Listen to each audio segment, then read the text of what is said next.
There are some really big names that are beginning to do some great inclusive design work. We don't have time to go into all their specific projects right now, but I wanted to give shout outs to Focusrite, to Juice, to Muse Group, to Avid, Native Instruments, Ableton, Audio Modelling, Softtube, Arturia. Now that's not an exhaustive list either, but just gives you an idea of some of the larger companies who are committed to this work. With the exception of Softtube, every single one of those companies is a MIDI association member, which is why it makes perfect sense. The Music Accessibility Special Interest Group is part of the MIDI association. And because of that, I think there's real potential there, which we'll chat more about in just a mo. So what's next? I think it's great that all these companies have got these strands of work going on, but I think the questions now are, how do we make the most of this momentum industry-wide?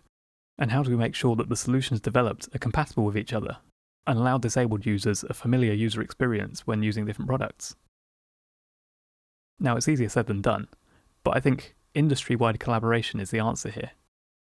I believe it's possible to take accessibility out of the domain of competition. Where there are examples of good work that has happened or is happening, we need to document and share that, and also how the developers achieved better accessibility, and what they learnt from the communities that they consulted with during their product's development. As one example, the Juice framework now makes it much easier to create screen reader-friendly software.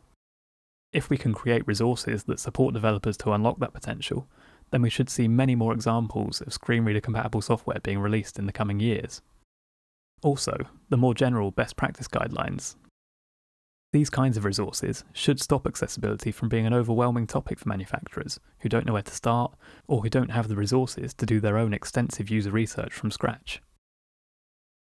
Obviously, there's a lot to be learnt from disabled users themselves, but also the open source community, where there are some brilliant examples of inclusive design that deserve more attention. And I think in order for all this to be successful, there needs to be a hub or a focal point that collates these resources and insights. So what have the MIDI Association been up to?